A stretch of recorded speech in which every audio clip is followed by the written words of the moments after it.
जय Bharat and hello dear Advitians, welcome to Advit achievers. So friends, कैसे हैं आप सब? I hope you all are fine. So friends, हम डिस्कस कर रहे हैं केमिस्ट्री पोर्शन का second chapter, it is acids, bases and salts. Now friends, इस चैप्टर के 3 लेक्चर्स ऑलरेडी हो चुके हैं। सो आज के लेक्चर में हम डिस्कस करने वाले हैं theories of acid and bases part 2। Okay, so चलिए स्टार्ट करते हैं। सो नाउ फ्रेंड्स, जब हम बात करते हैं theories of acids and bases की, तो हमें पता है कि हमारे पास टोटल 4 डिफरेंट थियरीज हैं। फर्स्ट थियरी है जिसको हम बोलते हैं Robert Boyle acid base theory. ये हमने लास्ट लेक्चर में डिस्कस कर लिया था। ओके, ये जो थियरी है उसको हम बोलते हैं operational definitions of acid and basis. Okay, next theory हमें गिवन था बाय स्वांते आर्हेनियस, हमने ये भी डिस्कस किया था लास्ट लेक्चर में, जिसको हम बोलते हैं Arrhenius acid base theory. Arrhenius uncle ने हमें क्या बताया था? उन्होंने ये बताया था कि एसिड ऐसे सब्सटेंस होते हैं जिसमें H+ आयन प्रेजेंट होता है, या फिर जो अपने एक्वस सॉल्यूशन में H+ आयन को रिलीज करेगा। आर्हेनियस अंकल ने हमें यह बताया था कि बेस ऐसे सब्सटेंस होंगे जो अपने एक्वस सॉल्यूशन में OH- आयन रिलीज करेगा। ओके, तो ये जो 2 थियरीज हैं वो हमने लास्ट टाइम कंप्लीट कर ली थी। अब ये जो आर्हेनियस एसिड बेस थियरी है फ्रेंड्स, उसके कुछ लिमिटेशंस थी। ओके, तो उसको, वो जो लिमिटेशन है उसको कंप्लीट करने के लिए या फिर उसको निकालने के लिए 2 और थियरीज हमारे पास है। ओके, एक है Brønsted-lorry acid base theory. 2 different scientist थे, उन्होंने साथ में मिलकर एक थियरी हमें बताया था जिसको हम बोलते हैं ब्रॉन्स्टेड-लॉरी एसिड बेस थियरी। और उसके बाद आए G.N. Lewis, okay, Gilbert Newton Lewis, उन्होंने हमें एक थियरी दिया जिसको हम बोलते हैं Lewis acid base theory. So friends, आज के लेक्चर में हम डिस्कस करेंगे Bronsted Lowry acid base theory and Lewis acid base theory. So friends, चलिए फर्स्ट ऑफ ऑल हम डिस्कस करते हैं Bronsted Lowry acid base theory. So to overcome the drawbacks of Arrhenius acid base theory, in 1923 J.N. Bronsted and J.M. Lowry proposed the broader concept of acid and basis। मतलब उन्होंने कुछ नई बात बताई about acid and basis. तो उनके according acid क्या होंगे, उनके अकॉर्डिंग बेस क्या होंगे, वो देखते हैं। तो अकॉर्डिंग टू ब्रॉन्स्टेड-लॉरी एसिड क्या होंगे? सो acid is a substance which donates protons to any other substance। मतलब उन्होंने क्या बताया? अकॉर्डिंग टू ब्रॉन्स्टेड-लॉरी उन्होंने ये बताया कि एसिड ऐसे सब्सटेंस होंगे जो किसी और सब्सटेंस को प्रोटॉन जो है वो डोनेट करेंगे, किसी और सब्सटेंस को प्रोटॉन जो है वो डोनेट करेंगे। अब फ्रेंड्स, हमने लास्ट लेक्चर में डिस्कस किया था कि जब हम बात करते हैं प्रोटॉन्स की, तो जो हमारा H+ आयन होता है, हमने डिस्कस किया था लास्ट टाइम कि जो H+ आयन होता है उसको भी हम प्रोटॉन बोल सकते हैं। ठीक है, क्योंकि जो H+ आयन है मतलब उसके पास कोई इलेक्ट्रॉन नहीं है, और हाइड्रोजन का जो न्यूक्लियस है उसमें सिर्फ एक ही प्रोटॉन है। ओके, तो वो जो प्रोटॉन है और उसमें न्यूट्रॉन नहीं है, उसकी अगर हम बात करते हैं आइसोटोप्स की तो वो अलग बात है। लेकिन जो सिंपल हाइड्रोजन, हमारा 1H1 हाइड्रोजन जो है, जिसको हम लिखते हैं 1H1, तो इसके पास सिर्फ एक ही प्रोटॉन है उसके सेंटर में, उसके पास न्यूट्रॉन नहीं है। ओके, तो जब उसके पास जो एक इलेक्ट्रॉन है, जब वो किसी और को दे देगा तो फॉर्म हो जाएगा H+ आयन, और वो H+ आयन के पास सिर्फ एक प्रोटॉन ही होता है, इसलिए जो H+ आयन होता है इसको हम क्या बोल सकते हैं? प्रोटॉन जो है वो बोल सकते हैं। Now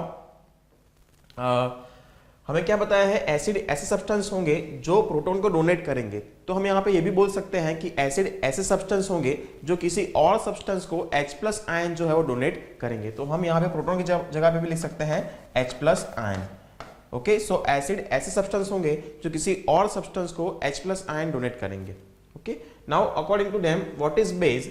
so base is a substance which accepts protons from proton donors. मतलब जो सब्सटेंस जो है फ्रेंड्स, अगर कोई सब्सटेंस प्रोटॉन को डोनेट कर रहा है, तो जो प्रोटॉन डोनेट कर रहा है उसके पास से कोई सब्सटेंस अगर प्रोटॉन को एक्सेप्ट करता है तो उसको हम बोलते हैं बेस। ओके, सो जो सब्सटेंस प्रोटॉन को डोनेट करेगा वो होगा एसिड, जो सब्सटेंस प्रोटॉन को एक्सेप्ट करेगा, प्रोटॉन को ले लेगा, उसको बोलेंगे हम बेस। क्लियर? अब इसी चीज को फ्रेंड्स हम एक एग्जांपल से समझने की कोशिश करते हैं। सो चलिए हम एग्जांपल लेते हैं।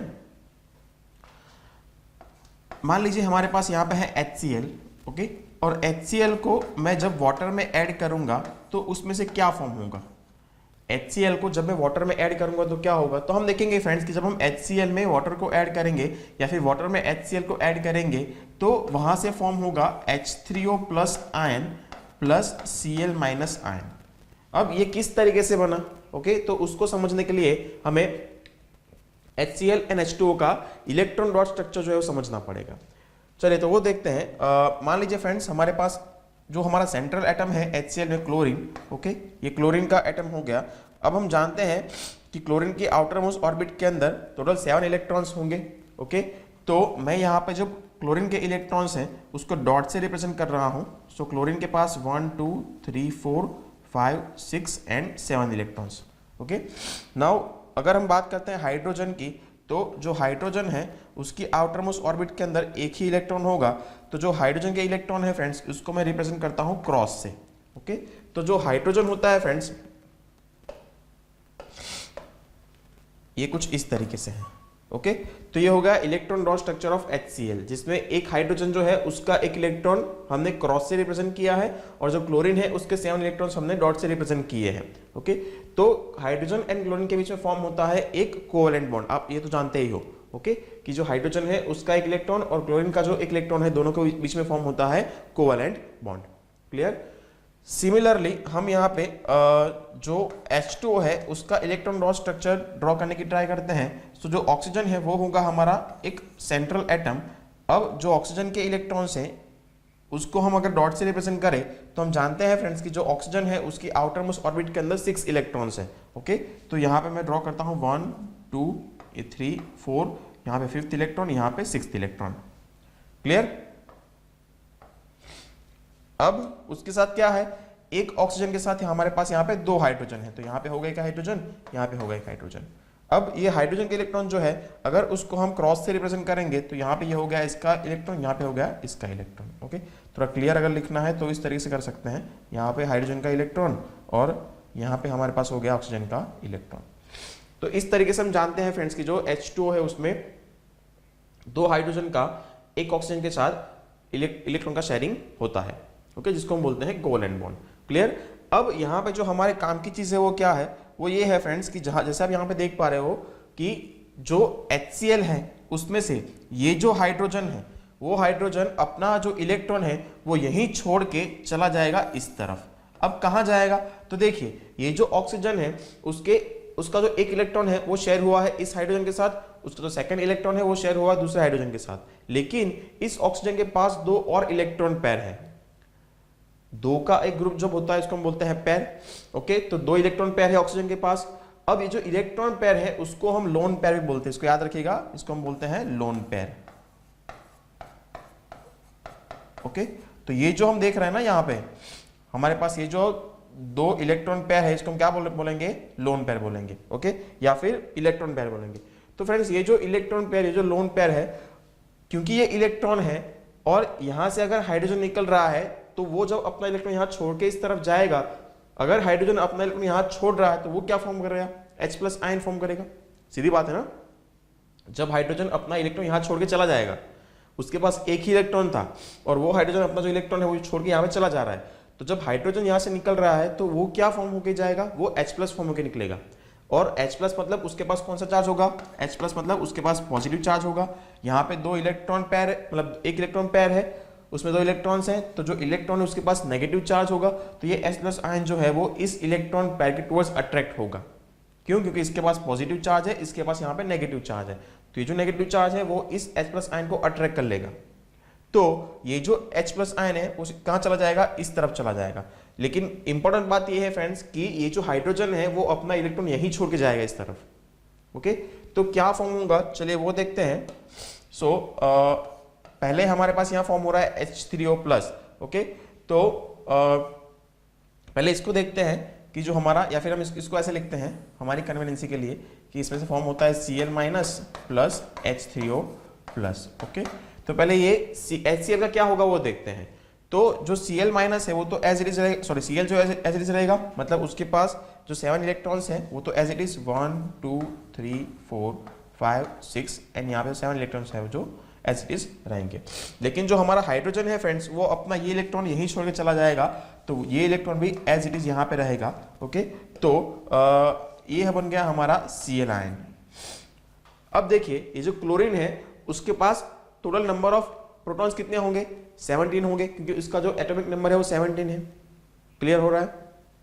क्लोरीन जो है उसके पास टोटल 17 प्रोटॉन्स है क्योंकि उसका एटॉमिक नंबर जो है 17 है। और उसके पास इलेक्ट्रॉन्स जो थे वो भी कितने थे, 17 ही होते हैं, मतलब ऑलवेज उसमें। ओके, क्लोरीन जब एटम फॉर्म में होता है तो उसके पास number of protons and number of electron same होता है, 17 होता है, तो वो न्यूट्रल होता है, मतलब उसके ऊपर कोई चार्ज नहीं होता। लेकिन यहां पे अगर आप काउंट करोगे तो क्लोरीन के पास अब उसकी आउटर मोस्ट ऑर्बिट के अंदर 8 इलेक्ट्रॉन्स हो गए, तो इसकी वजह से हम यहां पे बोल सकते हैं कि जो क्लोरीन है उसके पास एक इलेक्ट्रॉन एक्स्ट्रा आ गया। जब एक इलेक्ट्रॉन उसके पास एक्स्ट्रा आ गया तो उसके पास कौन सा चार्ज इंक्रीज होगा, अगर उसके पास इलेक्ट्रॉन एक्स्ट्रा आ रहा है तो नेगेटिव चार्ज उसके ऊपर इंक्रीज होगा, ठीक है, क्योंकि उसके पास देखिए सिंपल चीज है, उसके पास पहले 17 प्रोटॉन थे तो प्लस 17 होगा। ओके, उसके पास पहले 17 इलेक्ट्रॉन्स थे तो ये न्यूट्रल हो जाएगा, इसलिए क्लोरीन के ऊपर कोई चार्ज नहीं था। लेकिन जब उसने ये जो हाइड्रोजन है उसका इलेक्ट्रॉन ले लिया तो उसके बाद उसके पास जो नंबर ऑफ प्रोटॉन्स है उसमें कोई चेंज नहीं आएगा ना, तो नंबर ऑफ प्रोटॉन्स कितने ही रहेंगे एज इट इज प्लस 17। लेकिन जब ये हाइड्रोजन अपना इलेक्ट्रॉन यहां छोड़ के चला जाएगा तो अब क्लोरीन जो है उसके पास टोटल इलेक्ट्रॉन्स हो गए -18, क्योंकि हम जो प्रोटॉन है उसका चार्ज देते हैं पॉजिटिव, इलेक्ट्रॉन है उसका चार्ज हम लेते हैं नेगेटिव। ओके, तो इसका आंसर क्या आएगा -1। मतलब यहां पे बात यह हो गई कि जो क्लोरीन है उसके पास एक नेगेटिव चार्ज होगा। ओके, तो इस चीज को हम ऐसे लिखेंगे Cl -आयन। क्लियर हो गई इतनी बात। ओके, अब बात करते हैं H3O+ की, तो ये कैसे फॉर्म हुआ होगा, तो उसमें सेंटर एटम कौन सा है, ऑक्सीजन है। ओके, और उसके पास जो इलेक्ट्रॉन्स है, चले पहले उसको हम यहां पे ड्रॉ करते हैं, तो 1 2 3 4 5 एंड 6 इलेक्ट्रॉन्स। ओके, और उसके साथ जो हाइड्रोजन थे वो भी एज इट इज, मतलब ये हाइड्रोजन, यहाँ पे एक हाइड्रोजन। ओके, और उसके जो इलेक्ट्रॉन्स है वो भी एज इट इज, यहाँ पे 1 इलेक्ट्रॉन, यहाँ पे 1 इलेक्ट्रॉन। क्लियर। लेकिन क्योंकि यहां से जो हाइड्रोजन है वो इस तरफ आ रहा है, और जैसे मैं आपको पहले बताया कि हाइड्रोजन जो है जब अपना इलेक्ट्रॉन यहां छोड़ के जाएगा तो वो फॉर्म हो जाएगा H+ आयन। ये H+ आयन पॉजिटिवली चार्ज है, वो ये जो इलेक्ट्रॉन पेयर है उसके तरफ अट्रैक्ट होगा, यहां भी हो सकता है, यहां भी हो सकता है। ओके, तो ये जो H+ आयन है वो कहां आ जाएगा, इस तरफ आ जाएगा। ओके, क्लियर हो इतनी बात। ओके, तो अब यहां पे अगर आप ये देखेंगे तो ये पूरा जो सिस्टम है उसके पास एक प्रोटॉन जो है या फिर एक पॉजिटिव चार्ज जो है वो एक्स्ट्रा है। जब H2O था तब सारे न्यूट्रल थे, जितने नंबर ऑफ प्रोटॉन्स इनके पास होंगे उतने ही नंबर ऑफ इलेक्ट्रॉन्स इनके पास थे। ओके, तो बैलेंस हो चुका था। लेकिन यहां पे जब एक H+ एक्स्ट्रा आ गया, मतलब उनके पास एक प्रोटॉन जो है वो एक्स्ट्रा हो गया। प्रोटॉन के पास कौन सा चार्ज होता है, पॉजिटिव चार्ज होता है, इसलिए इसको हम लिखेंगे यहां पे पूरा प्लस चार्ज।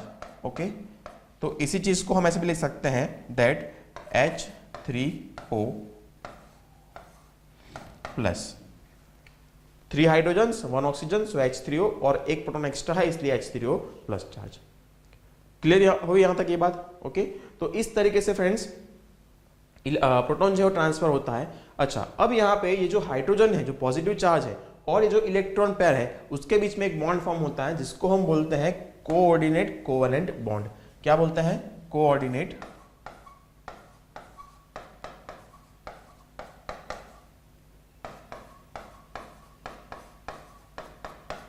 Covalent bond. क्या होता है कोऑर्डिनेट कोवेलेंट बॉन्ड, देखिए फ्रेंड्स, कोवेलेंट बॉन्ड जो होता है वो हमें पता है, इसमें क्या होता है, शेयरिंग ऑफ इलेक्ट्रॉन। ओके, लेकिन ये जो कोऑर्डिनेट कोवेलेंट बॉन्ड है उसमें क्या होता है, एक ही सब्सटेंस जो होगा या फिर एक ही एलिमेंट जो होगा वो अपने 2 इलेक्ट्रॉन को शेयर करेगा। मतलब बात यह हो गई कि जब हम बात करते हैं कोवेलेंट बॉन्ड की तो उसमें 2 डिफरेंट एटम्स अपने इलेक्ट्रॉन को शेयर करते हैं, एक हो, 2 हो या फिर 3 हो। ओके, लेकिन यहां पे क्या हो रहा है, एक ही एटम अपने इलेक्ट्रॉन को शेयर करेगा किसी दूसरे के साथ। यहां पे देखिए जो ऑक्सीजन है वो अपने दोनों इलेक्ट्रॉन शेयर कर रहा है हाइड्रोजन के पास, मतलब हाइड्रोजन जो है उसके पास कोई इलेक्ट्रॉन नहीं है शेयर करने के लिए। लेकिन फिर भी जो ऑक्सीजन है वो क्या करेगा, इस हाइड्रोजन को बोलेगा कि कोई बात नहीं, तो मेरे जो 2 इलेक्ट्रॉन्स है उसको भी अपने साथ में रख, ठीक है, तुझे रहना तो मेरे पास ही है, लेकिन तू उसको मेरे से ले सकता है। ये इस तरीके से बात हो गई, ठीक है। तो कहने का मतलब क्या है कि जो ऑक्सीजन है उसके पास जो 2 इलेक्ट्रॉन्स हैं वो दोनों इलेक्ट्रॉन्स ये जो हाइड्रोजन है उसके साथ शेयर हुए हैं। इसलिए अगर आप ये जो हाइड्रोजन है, देखिए हमें पता है कि सबका ऑक्टेट या फिर ड्यूप्लेट कंप्लीट होना चाहिए। ये जो हाइड्रोजन है उसके पास उसकी फर्स्ट जो ऑर्बिट है उसमें 2 इलेक्ट्रॉन्स ही रह सकते हैं, इसलिए उसको हम बोलते हैं उसका ड्यूप्लेट। ओके, तो जो हाइड्रोजन है उसका ड्यूप्लेट यहाँ पे तीनों केस में कंप्लीट हो रहा है। ये जो हाइड्रोजन है उसके पास यहाँ पे 2 इलेक्ट्रॉन्स हैं, देखिए ये वाले। अगर मैं इसका यहां पे ड्रॉ करने की अगर ट्राई करो तो देखिए, चलिए समझते हैं। ये जो हाइड्रोजन है उसके पास यहाँ पे 2 इलेक्ट्रॉन्स हो गए, देखिए इसके पास भी यहाँ पे 2 इलेक्ट्रॉन्स हो जाएंगे। ओके, ऑक्सीजन के पास ये देखिए यहाँ पे टोटल 8 होने चाहिए ऑक्टेट कंप्लीट करने के लिए, तो 2, 4, 6 एंड 8। ओके, तो यहाँ पे हाइड्रोजन और ऑक्सीजन, 2 हाइड्रोजन और ऑक्सीजन, सबका जो ड्यूप्लेट या फिर ऑक्टेट जो है कंप्लीट है। ओके, लेकिन ये जो हाइड्रोजन है उसका भी देखिए यहाँ पे ड्यूप्लेट जो है कंप्लीट है, क्योंकि उसके पास भी 2 इलेक्ट्रॉन तो है। ओके, तो इस टाइप का बॉन्ड जो फॉर्म होता है फ्रेंड्स, उसको बोलते हैं हम कोऑर्डिनेट कोवेलेंट बॉन्ड, जिसमें सिर्फ एक ही एटम जो है वो अपने इलेक्ट्रॉन को शेयर करता है किसी दूसरे एटम के साथ। डन। ओके, तो इस तरीके से फॉर्म होता है फ्रेंड्स कोऑर्डिनेट कोवेलेंट बॉन्ड। अब हमारी जो मेन बात थी कि यहाँ पे एसिड और बेस क्या है, हम तो वही डिस्कस कर रहे हैं ना। ओके, तो अब बात को समझते हैं। हमें क्या बताया गया है, हमें यह बताया गया है that acid is a substance which donate protons.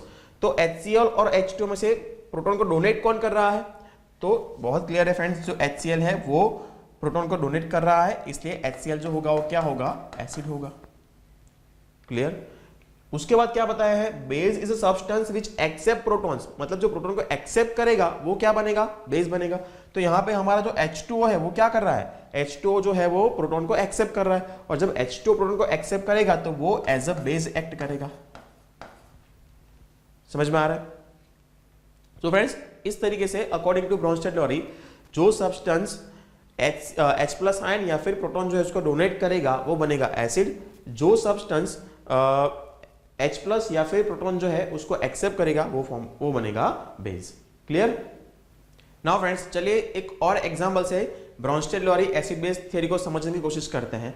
Friends हमने यहाँ पे बताया कि जो आर्हेनियस एसिड बेस थ्योरी के जो ड्रॉबैक्स थे उसको ओवरकम करने के लिए ब्रोंस्टेड लॉरी ने हमें थ्योरी दिया था। ओके, तो हमें याद है कि जो हमारा आर्हेनियस एसिड बेस थ्योरी था उसमें एक लिमिटेशन ये था कि जो आर्हेनियस एसिड बेस थ्योरी है उसको सिर्फ हम एक्वस सॉल्यूशन को ही अप्लाई कर पाएंगे, और सेकंड उसका जो लिमिटेशन था वो ये था कि ऐसे सब्सटेंसेस जिसमें H प्लस या फिर OH माइनस नहीं है उसको हम एसिड बेस नहीं बोल सकते हैं।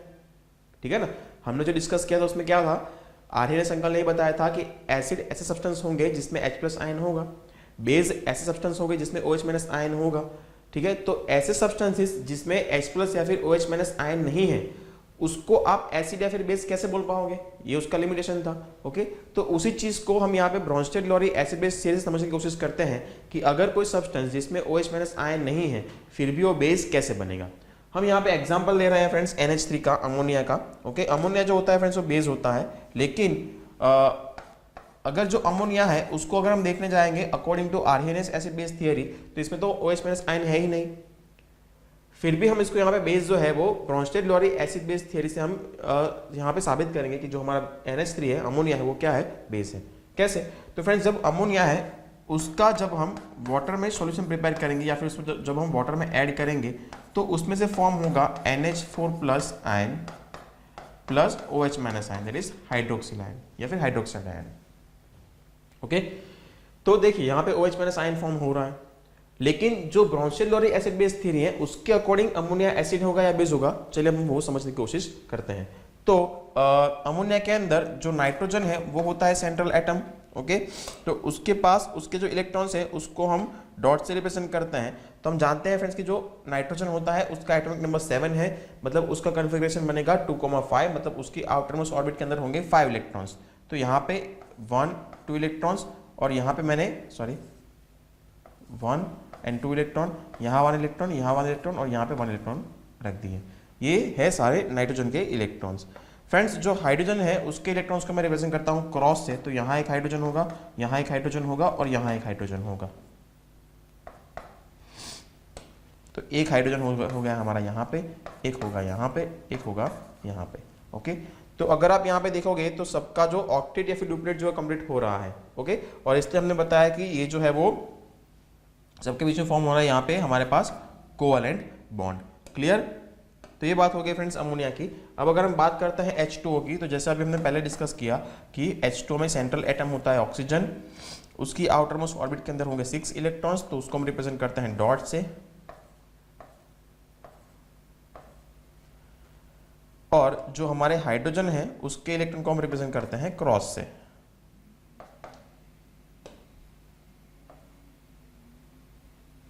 यहां एक हाइड्रोजन होगा, यहां एक हाइड्रोजन होगा। क्लियर, ये डॉट या फिर क्रॉस हम इसलिए करते हैं फ्रेंड्स कि आपको दोनों में आप डिफरेंशिएट कर पाओ कि कौन सा इलेक्ट्रॉन हाइड्रोजन का है और कौन सा इलेक्ट्रॉन जो है वो नाइट्रोजन या फिर ऑक्सीजन का है, बस, और कोई रीजन नहीं है। हम डॉट और क्रॉस इसलिए करते हैं कि कौन सा इलेक्ट्रॉन किस एटम का है वो अगर हमें जानना है तो हमारे लिए वो आइडेंटिफाई करना ईजी होगा, इसलिए। अच्छा, अब आगे क्या होगा? यहाँ पे क्या फॉर्म हो रहा है? NH4+, मतलब कि देखिए यहाँ पे जो नाइट्रोजन है उसने अपने जो आउटर मोस्ट ऑर्बिट के 3 इलेक्ट्रॉन्स जो है उसने यहाँ पे बॉन्ड बनाया हुआ है हाइड्रोजन के साथ, लेकिन इस नाइट्रोजन के पास भी एक लोन पेयर है या फिर एक इलेक्ट्रॉन पेयर है। ओके, तो ये जो इलेक्ट्रॉन पेयर है फ्रेंड्स, वो ये दोनों में से किसी भी एक हाइड्रोजन जो है उसको अपने तरफ अट्रैक्ट करेगा। क्लियर? तो मान लीजिए कि ये हाइड्रोजन जो है वो अट्रैक्ट हो रहा है इस तरफ, तो क्या होगा? ये हाइड्रोजन जो है वो अपना इलेक्ट्रॉन यहाँ छोड़ के सिर्फ H+ आयन जो होगा वो यहाँ से निकल के अमोनिया जो है उसके साथ जो नाइट्रोजन का जो लोन पेयर है उसकी तरफ अट्रैक्ट वो होगा। तो उससे क्या फॉर्म होगा, चलिए वो देखते हैं। तो अगेन स्ट्रक्चर ड्रॉ करेंगे, तो नाइट्रोजन एज इट इज, पहला जो स्ट्रक्चर है वो एज इट इज रखते हैं। तो यहाँ पे 1 2 इलेक्ट्रॉन, यहाँ पे 1 इलेक्ट्रॉन, यहाँ पे 1 इलेक्ट्रॉन, यहाँ पे 1 इलेक्ट्रॉन, 1 हाइड्रोजन, सेकेंड हाइड्रोजन, यहाँ पे 3rd hydrogen, hydrogen hydrogen hydrogen. तो ये तो हो गया हमारा अमोनिया। लेकिन ये जो हाइड्रोजन है वो अपना इलेक्ट्रॉन यहाँ छोड़ के जब इस लोन पेयर के ऊपर आएगा, ओके, तो यहाँ पे क्या हो जाएगा? H+ हो जाएगा ना, क्योंकि हाइड्रोजन जो है वो अपना इलेक्ट्रॉन यहाँ छोड़ के आया है, इस तरफ यहाँ पे छोड़ के आया है। ओके, तो ये जो पूरा सिस्टम बनेगा फ्रेंड्स, उसके ऊपर अब क्या बनेगा?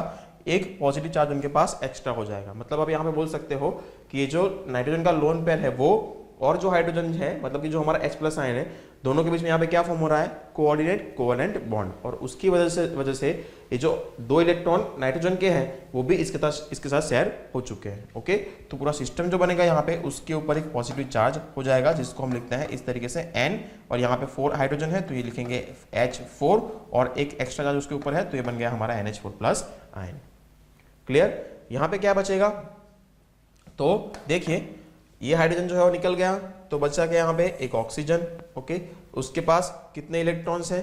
तो जो 6 इलेक्ट्रॉन्स उसके पास है वो तो as it is 1 2 3 4 5 and 6 electrons. Okay, और जो हाइड्रोजन है उसके 2 इलेक्ट्रॉन्स 1 एंड 2, लेकिन क्योंकि यहाँ पे जो हाइड्रोजन है, ये वाला जो हाइड्रोजन निकल गया है, तो यहाँ पे सिर्फ एक ही हाइड्रोजन बचेगा। ओके, तो अगर आप यहाँ पे देखो तो ये जो पूरा सिस्टम है उसके पास एक इलेक्ट्रॉन एक्स्ट्रा हो गया। कौन सा एक इलेक्ट्रॉन एक्स्ट्रा हो गया? जो हाइड्रोजन यहाँ पे छोड़ के गया था वो इलेक्ट्रॉन। ओके, तो इस पूरे सिस्टम के ऊपर क्योंकि एक इलेक्ट्रॉन एक्स्ट्रा हो चुका है, ओके, तो इसलिए इसके ऊपर लिखेंगे माइनस चार्ज, मतलब ये बनेगा +OH- आयन। ओके, तो यहाँ पे ये हो गया हमारा अमोनियम आयन, ये हो गया हमारा हाइड्रोक्साइड आयन। क्लियर? तो इस तरीके से फ्रेंड्स जब अमोनिया को हम वाटर में ऐड करते हैं तो NH4+ NOH- फॉर्म होता है, और बेसिकली यहाँ पे NH4OH मिल रहा है हमें। ठीक है, कंपाउंड मिल रहा है NH4OH। ओके, तो अब हमारा क्वेश्चन क्या था कि इसमें से एसिड कौन है, इसमें से बेस कौन है? ओके, तो एसिड क्या होते हैं? Acid is a substance which donates protons. तो जो प्रोटॉन को डोनेट करेंगे वो क्या होंगे? एसिड होंगे। तो देखिए यहाँ पे NH3 और H2O में से प्रोटॉन को डोनेट कौन कर रहा है? जो हमारा H2O है वो प्रोटॉन को डोनेट कर रहा है, तो ये क्या बनेगा? एसिड बनेगा।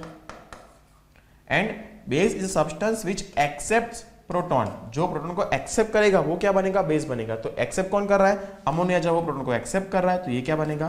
बेस बनेगा। ओके, तो अकॉर्डिंग टू ब्रोंस्टेड और एसिड बेस थियरी अमोनिया क्या होगा? बेस होगा। ओके, ये हमने यहाँ पे साबित कर दिया। अच्छा, अब यहाँ पे आपको एक क्वेश्चन होगा जो होना चाहिए कि जो इसके पहले वाला हमने एग्जाम्पल देखा था HCl+ H2O, उसमें जो H2O है वो बेस बना था, देख लीजिए, और जो अब एग्जाम्पल हम ले रहे हैं उसमें जो H2O है वो एसिड है। तो ऐसा क्यों? So friends, here in both the examples water acts as a base and acid. हमने ये डिस्कस किया कि जो हमने दोनों एग्जाम्पल लिए उसमें एक एग्जाम्पल में जो H2O है वो एज अ बेस एक्ट हो रहा है, वन एग्जाम्पल में वो एज अ एसिड एक्ट कर रहा है। Okay, respectively, and thus it is amphoteric. Okay, मतलब ऐसे सब्सटेंसेस जो एज एन एसिड भी एक्ट करते हैं, एज अ बेस भी एक्ट करते हैं, ऐसे सब्सटेंसेस को हम बोलते हैं एम्फोथेरिक। क्लियर? तो H2O हमारा जो है फ्रेंड्स वो क्या हो गया? एम्फोथेरिक हो गया। मतलब वो कई बार एज एन एसिड भी एक्ट करता है, कई बार वो एज अ बेस भी एक्ट करता है। इस चीज को फ्रेंड्स हम कुछ इस तरीके से समझने की कोशिश करते हैं कि जब हम लेते हैं H2O के दो मॉलिक्यूल्स H2O प्लस H2O अगर हम करते हैं H2O के दो मॉलिक्यूल को कंबाइन करते हैं तो उसमें से फॉर्म होता है फ्रेंड्स एक H3O प्लस आयन और फॉर्म होता है एक OH माइनस आयन। ओके तो ये कैसे फॉर्म होता है अगर हम ये समझने की कोशिश करेंगे तो दोनों केस में जो ऑक्सीजन होगा वो क्या होगा, सेंट्रल एटम होगा। ओके दोनों के पास 1 2 3 4 3 4 5 एंड 6 इलेक्ट्रॉन्स, यहाँ पे भी 1 2 3 4 5 एंड 6 इलेक्ट्रॉन्स। ओके यहाँ पे एक हाइड्रोजन का इलेक्ट्रॉन, यहाँ एक हाइड्रोजन का इलेक्ट्रॉन, यहाँ भी हाइड्रोजन का इलेक्ट्रॉन, यहाँ भी हाइड्रोजन का इलेक्ट्रॉन। ओके तो यहाँ बनेगा H लिखेंगे, यहाँ लिखेंगे H प्लस, यहाँ भी होगा हाइड्रोजन, यहाँ भी होगा हाइड्रोजन। ओके तो क्या फॉर्म होगा, तो देखिए ये जो H2O है उसमें से एक H जो है वो इस लोन पेयर की तरफ अट्रैक्ट हो जाएगा, क्योंकि जो ऑक्सीजन है फ्रेंड्स उसके पास भी दो लोन पेयर है, तो एक H2O में से यहाँ से यहाँ भी आ सकता है, यहाँ से यहाँ भी जा सकता है। ओके तो मान लीजिए कि यहाँ से एक हाइड्रोजन जो है यहाँ पे जा रहा है, तो क्या होगा कि H प्लस जो है वो चला जाएगा इस तरफ। तो हम इसको ड्रॉ करते हैं, oxygen 1 2 3 4 5 and 6 electrons 1 and 2। Okay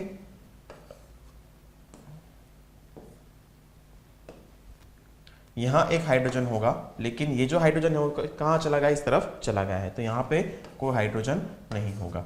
plus इसकी बात करते हैं तो यहाँ पे क्या होगा, ऑक्सीजन। ओके उसके पास अगेन हमारे पास 6 इलेक्ट्रॉन्स, तो 1 2 3 4 5 एंड 6 इलेक्ट्रॉन्स। जो हाइड्रोजन उसके पास दो अवेलेबल है, उसका एक इलेक्ट्रॉन यहाँ एक इलेक्ट्रॉन यहाँ हो जाएगा। ओके तो यहाँ लिख दिया हमने हाइड्रोजन, यहाँ लिख दिया हमने हाइड्रोजन, लेकिन ये जो लोन पेयर है उसमें से किसी एक के पास यहाँ से हाइड्रोजन निकल के आ रहा है। ओके तो यहाँ पे हमें लिखना पड़ेगा एक H प्लस। ओके तो यहाँ पे आप देखिए कि ये जो सिस्टम बना है OH, उसके ऊपर एक नेगेटिव चार्ज ज्यादा होगा। कौन सा नेगेटिव चार्ज ज्यादा होगा, जो हाइड्रोजन अपना इलेक्ट्रॉन यहाँ छोड़ के गया था उसका नेगेटिव चार्ज इसके पास ज्यादा होगा, तो यहाँ फॉर्म होगा OH माइनस आयन। ओके और जैसा आप यहाँ पे देख पा रहे हो, क्योंकि एक H प्लस एक्स्ट्रा हो गया है, ये H प्लस और जो दो इलेक्ट्रॉन है ऑक्सीजन के, या फिर बोले कि जो इलेक्ट्रॉन पेयर है ऑक्सीजन का, उसके बीच में क्या फॉर्म हुआ है, कोऑर्डिनेट कोवैलेंट बॉन्ड, और उसकी वजह से ये जो पूरा सिस्टम है उसके पास एक पॉजिटिव चार्ज ज्यादा हो गया, इसलिए इसको हम लिखेंगे H3O प्लस। ओके तो अब अगर यहाँ पे हम अप्लाई करेंगे ब्रोंस्टेड-लॉरी एसिड बेस थियरी, तो according to Bronsted Lowry acid base theory जो प्रोटॉन को डोनेट करेगा वो क्या होगा, जो प्रोटॉन को डोनेट करेगा वो बनेगा एसिड। तो यहाँ पे ये जो H2O है वो प्रोटॉन को डोनेट कर रहा है, तो ये बनेगा एसिड। ओके और जो प्रोटॉन को एक्सेप्ट करेगा वो क्या बनेगा, बेस। तो यहाँ पे ये जो H2O है वो प्रोटॉन को एक्सेप्ट कर रहा है, तो वो बनेगा यहाँ पे बेस। ओके इसलिए हम यहाँ पे बोल सकते हैं कि जो वाटर है वो एम्फोटेरिक है, उसके वो कई बार एज एन एसिड भी एक्ट कर सकता है और वो एज ए बेस भी एक्ट कर सकता है। नाउ फ्रेंड्स यहाँ पे एक और बात मैं आपको बताना चाहता हूँ कि एक तो ये जो रिएक्शन होता है फ्रेंड्स, इसको हम रिवर्सिबल रिएक्शन बोलेंगे। ओके क्योंकि दो H2O जो है उसमें से H3O प्लस और OH माइनस भी फॉर्म हो सकता है, और H3O प्लस और OH माइनस अगर कंबाइन हो गए तो हमें दो H2O के मॉलिक्यूल भी मिल सकते हैं। ओके फर्स्ट चीज। सेकंड, हमने यहाँ पे डिस्कस किया कि यहाँ पे फॉर्म हो रहा है कोऑर्डिनेट कोवैलेंट बॉन्ड। तो हम जानते हैं फ्रेंड्स कि अगर हम बात करते हैं कोवैलेंट बॉन्ड की, इसको ध्यान रखिएगा, जब हम बात करते हैं कोवैलेंट बॉन्ड की तो उसको हम रिप्रेजेंट करते हैं डैश लाइन से। ओके लेकिन अगर हम बात करते हैं कोऑर्डिनेट कोवैलेंट बॉन्ड की, तो उस केस में हमें इस तरीके से लाइन के साथ एरो भी बताना पड़ेगा। मतलब देखिए अगर यहाँ पे बात कर रहे हैं हम, यहाँ पे देखते हैं कि जो H है और ये जो इलेक्ट्रॉन पेयर है उसके बीच में फॉर्म हो रहा है एक कोऑर्डिनेट कोवैलेंट बॉन्ड। तो ये हाइड्रोजन, यहाँ पे ऑक्सीजन, यहाँ पे हाइड्रोजन, और इस ऑक्सीजन के साथ इस एरो के साथ हम लिखेंगे यहाँ पे हाइड्रोजन। तो यहाँ पे क्योंकि कोवैलेंट बॉन्ड फॉर्म हो रहा है कि कोऑर्डिनेट कोवैलेंट बॉन्ड फॉर्म हो रहा है, इसको डिफरेंशिएट करने के लिए हम यहाँ पे डिफरेंट साइन का यूज करते हैं। तो जहां पे फॉर्म होता है कोऑर्डिनेट कोवैलेंट बॉन्ड, उसके लिए हम साइन यूज करते हैं एरो का। ओके तो यहाँ पे ये जो ऑक्सीजन है उसके लोन पेयर और ये जो हाइड्रोजन आयन आया था वो दोनों के बीच में फॉर्म हो रहा है coordinate covalent bond. Clear. Now friends after Bronsted-lorry acid base theory हमारे पास एक और एसिड बेस थियरी है जिसको हम बोलते हैं लुईस एसिड बेस थियरी। ना फ्रेंड्स, लुईस की जो एसिड बेस थियरी है वो इसको हम बोल सकते हैं कि वो ये है modern acid base theory. Okay, जो ब्रोंस्टेड-लॉरी एसिड बेस थियरी है उसमें ज्यादा कोई लिमिटेशन नहीं थी, लेकिन उसमें कुछ लिमिटेशंस तो थी। लेकिन जो लुईस ने हमें थियरी दी वो ब्रोंस्टेड-लॉरी हो या फिर आर्हेनियस हो, उससे कंप्लीटली डिफरेंट थी। क्या डिफरेंट थी, तो चलिए पहले ये समझते हैं। लुईस ने एसिड किसको बोला? सो एसिड इज अ सब्सटेंस, समझेगा, एसिड इज अ सब्सटेंस। जो सब्सटेंस होगा वो मॉलिक्यूल भी हो सकता है, वो कोई आयन भी हो सकता है। Okay, so acid is a substance, it can be molecule or ion which can accept a pair of electrons. देखिए फ्रेंड्स, पहली बार कोई साइंटिस्ट आया जिसने इलेक्ट्रॉन्स के बारे में डिस्कशन करना स्टार्ट किया। इससे पहले जितने भी थियरीज थी वो सारे प्रोटॉन के बेस के ऊपर थी। ठीक है, और आज की डेट में हम जानते हैं कि जब कोई भी केमिकल रिएक्शन होता है उसमें ट्रांसफर ऑफ इलेक्ट्रॉन्स ही होता है। या फिर ऐसा समझिए कि हमें ये भी डिस्कस किया है, या फिर आपको ये पता होगा कि अल्टीमेटली किसी भी एलिमेंट का जो प्रॉपर्टी होता है वो डिपेंड करता है कि उसके पास कितने नंबर ऑफ इलेक्ट्रॉन्स प्रेजेंट है उसके आउटर मोस्ट शेल के अंदर। क्लियर? तो जो इलेक्ट्रॉन्स है उसके ऊपर बहुत सारी चीजें डिपेंड करती है। इसलिए लुईस पहले ऐसे साइंटिस्ट थे जिन्होंने पहली बार इलेक्ट्रॉन को वो थ्योरी के अंदर लेके आए थे। उन्होंने क्या बताया, एसिड ऐसे सब्सटेंस होंगे, वो मॉलिक्यूल भी हो सकता है, वो कोई आयन भी हो सकता है, जो पेयर ऑफ इलेक्ट्रॉन को एक्सेप्ट करेगा, ले लेगा। यहां पे समझिएगा, ब्रोंस्टेड-लॉरी एसिड में एसिड ऐसा सब्सटेंस होगा जो H+ को डोनेट करेगा, तो इसमें कंफ्यूज मत होना। According to Bronsted Lowry acid base theory, acid ऐसे सब्सटेंस होंगे जो H+ को डोनेट करेंगे, लेकिन according to Lewis acid base theory, जो सब्सटेंस पेयर ऑफ इलेक्ट्रॉन को एक्सेप्ट करेगा उसको हम बोलेंगे एसिड। क्लियर? अच्छा, जो ब्रोंस्टेड-लॉरी का एग्जांपल था, वहां पे जो एसिड है उसको हम बोलते हैं ब्रोंस्टेड-लॉरी एसिड और ब्रोंस्टेड-लॉरी बेस। यहां पे जो जिसकी हम बात करेंगे उसको हम बोलेंगे लुईस एसिड या फिर लुईस बेस। ओके, तो जब हम ये वर्ड यूज करते हैं लुईस एसिड, लुईस बेस, तो उससे हमें ये पता चलता है कि कौन सी थियरी के अकॉर्डिंग ये जो है वो एसिड है, कौन सी थियरी के अकॉर्डिंग ये जो है वो बेस है। तो लुईस ने क्या बताया, एसिड ऐसे सब्सटेंस होंगे, वो मॉलिक्यूल भी हो सकता है, वो आयन भी हो सकता है, जो पेयर ऑफ इलेक्ट्रॉन को एक्सेप्ट करेंगे। सेकेंडली उन्होंने बेस के बारे में क्या बताया, that base is a substance, it can be molecule or ion which can donate a pair of electrons. मतलब बेस ऐसे सब्सटेंस होंगे जो पेयर ऑफ इलेक्ट्रॉन को डोनेट करेंगे। ओके, तो यहां पे एक बात समझिए, that according to Lewis acid base theory, acid जो होंगे इसको हम बोलेंगे कि वो इलेक्ट्रॉन एक्सेप्टर होंगे। Okay, and according to Lewis acid base theory, base जो होंगे वो क्या होंगे, base are electron donor. Okay, वो इलेक्ट्रॉन को डोनेट करेंगे। क्लियर? अच्छा, अब फ्रेंड्स यहाँ पे जो लुईस एसिड बेस थियरी है इसको हम बहुत ज्यादा डिटेल में नहीं जाएंगे, क्योंकि इससे पहले एक और टॉपिक आता है कॉन्जुगेट एसिड एंड बेस, वो भी हमने डिस्कस नहीं किया है, वो थोड़ा हाई लेवल है, तो वो आप जाके पढ़िएगा 11th में जाके, है इजी, लेकिन अभी 10th के लेवल में ज्यादा इंपॉर्टेंट नहीं है। सेकेंडली, जो लुईस एसिड बेस थियरी है उसके अंदर भी कुछ ऐसे कंपाउंड फॉर्म होंगे जो कॉम्प्लेक्स कंपाउंड्स होंगे। ओके, वो कैसे फॉर्म होते हैं वो भी हमारे लेवल का नहीं है, तो हम इतना ज्यादा डिटेल में इस टॉपिक के अंदर नहीं जाएंगे। मैं आपको सिर्फ कुछ एग्जांपल से बता सकता हूं। देखिए, एसिड बेस उन्होंने क्या बताया, एसिड ऐसे सब्सटेंस होंगे जो इलेक्ट्रॉन पेयर को एक्सेप्ट करेंगे, एंड बेस ऐसे सब्सटेंस होंगे जो इलेक्ट्रॉन पेयर को डोनेट करेंगे। अब यहाँ पे हम इसका एक बहुत ही फेमस एग्जांपल है उसको डिस्कस करते हैं कि अगर हमारे पास कोई कंपाउंड है BF3, ओके, हमारे पास एक कंपाउंड है BF3, जब BF3 का रिएक्शन होता है अमोनिया के साथ, ओके, तो ये रिएक्शन में क्या होता है, ट्रांसफर ऑफ इलेक्ट्रॉन पेयर होता है, और according to Lewis acid base theory इसमें से कोई एक एसिड होगा और कोई एक जो है वो बेस होगा। कौन सा एसिड होगा, कौन सा बेस होगा, और इसमें इलेक्ट्रॉन पेयर का ट्रांसफर कैसे होता है, हम ये समझने की कोशिश करते हैं। तो फ्रेंड्स, बी मतलब बोरॉन है, और हम जानते हैं फ्रेंड्स कि बोरॉन जो है उसका एटॉमिक नंबर 5 है। अगर उसका एटॉमिक नंबर 5 है तो उसका कॉन्फ़िगरेशन बनेगा 2,3, मतलब उसकी आउटर मोस्ट ऑर्बिट के अंदर होंगे 3 इलेक्ट्रॉन्स। तो ये हो गया बोरॉन का 1 इलेक्ट्रॉन, ये सेकंड इलेक्ट्रॉन और ये थर्ड इलेक्ट्रॉन। थोड़ा उसका मैं अलग तरीके से बताता हूँ।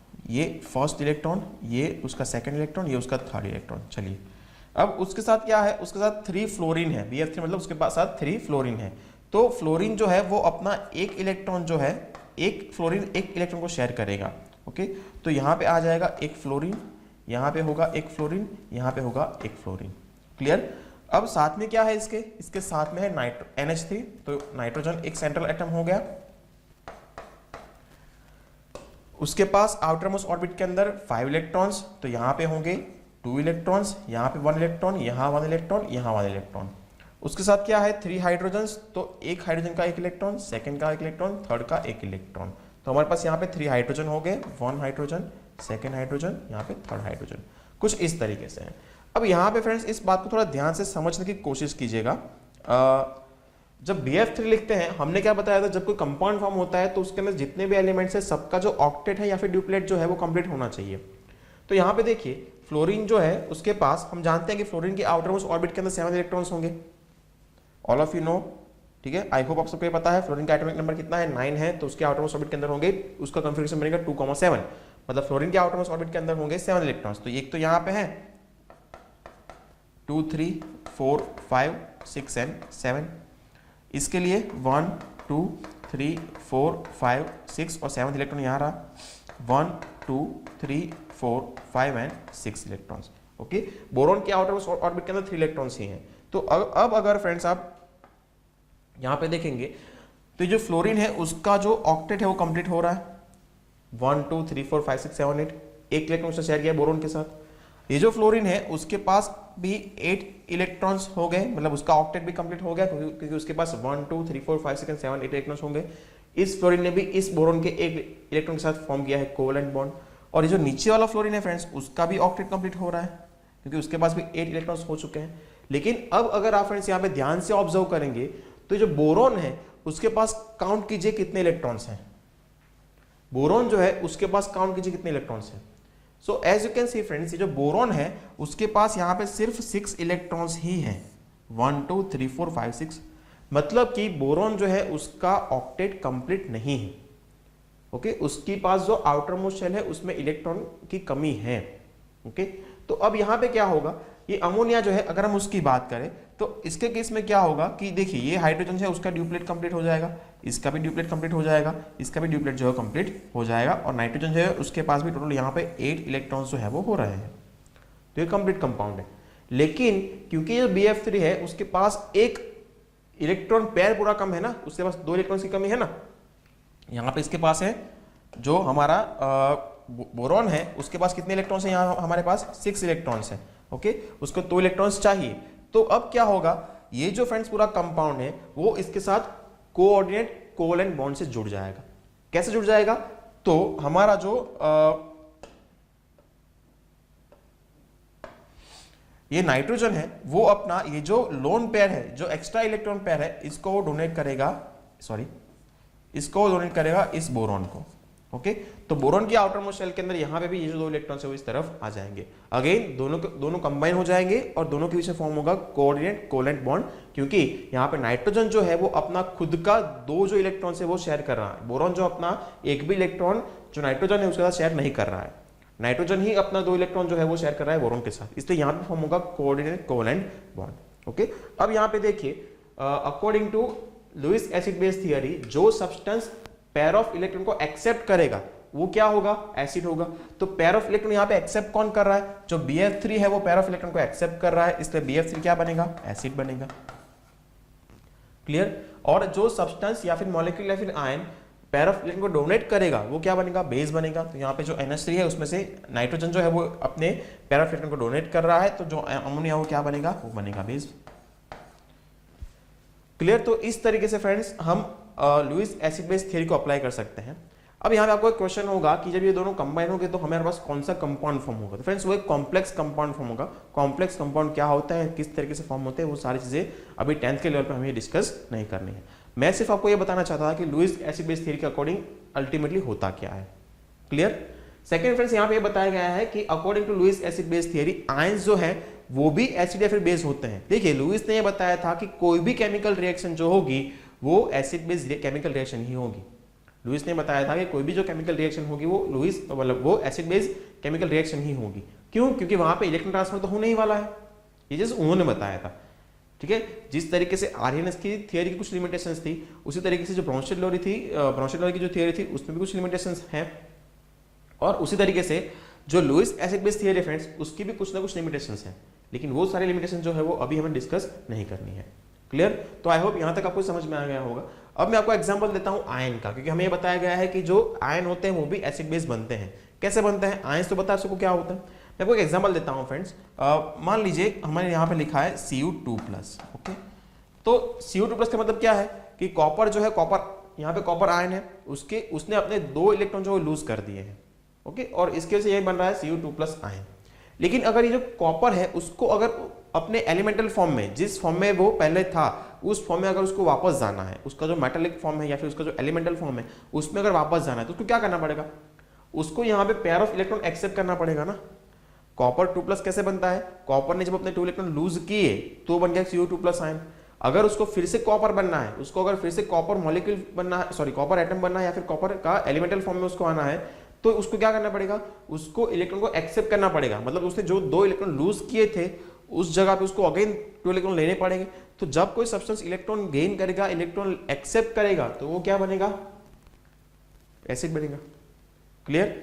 इस कॉपर को जो इलेक्ट्रॉन देगा वो क्या बनेगा? बेस बनेगा। हम यहाँ पे एक और एग्जांपल ले सकते हैं, जैसे Zn2+, ओके। यहाँ पे भी क्या होगा? जिंक जो है वो 2 इलेक्ट्रॉन, यहाँ पे Zn2+ कैसे बना है? जिंक ने 2 इलेक्ट्रॉन लूज किए हैं। अगर उसको अपने एलिमेंटल फॉर्म में वापस जाना है तो उस केस में जिंक जो है वो भी क्या करेगा? 2 इलेक्ट्रॉन को गेन करेगा। तो उस केस में जिंक क्या बनेगा? एसिड बनेगा। और जो सब्सटेंस जिंक को इलेक्ट्रॉन देगा वो क्या बनेगा? बेस बनेगा। ओके। तो लुईस एसिड बेस थियरी जो है फ्रेंड्स वो हम इतना डिटेल में नहीं जाएंगे, लेकिन आई होप यहाँ तक आपको ये जो चीजें हैं वो समझ में आ गई होंगी। आपको बस इतना ही याद रखना है कि लुईस एसिड ऐसा सब्सटेंस होगा, वो मॉलिक्यूल हो सकता है या फिर आयन हो सकता है जो इलेक्ट्रॉन पेयर को एक्सेप्ट करेगा, या फिर बेस ऐसा सब्सटेंस होगा जो वो मॉलिक्यूल भी हो सकता है, वो आयन भी हो सकता है, जो इलेक्ट्रॉन पेयर को डोनेट करेगा। क्लियर? तो फ्रेंड्स यहाँ पे कंप्लीट हो रहे हैं हमारी theories of acids and basis. So friends I hope आपको लेक्चर में समझ में आया होगा, और अगर फ्रेंड्स आपको हमारे लेक्चर्स अच्छे लगते हैं तो प्लीज हमारे यूट्यूब चैनल अद्वैत अचीवर्स को आप सब्सक्राइब कर लीजिए। फ्रेंड्स हम प्ले स्टोर पे भी अवेलेबल है, तो आप हमारा एप्लीकेशन अद्वैत अचीवर्स डाउनलोड भी कर सकते हैं। और अदर इन्फॉर्मेशन के लिए फ्रेंड्स आप हमारी वेबसाइट advaitachievers.com के ऊपर विजिट भी कर सकते हैं। ओके, सो मिलते हैं नेक्स्ट लेक्चर के अंदर। जय भारत एंड विद्यार्थी देवो भव।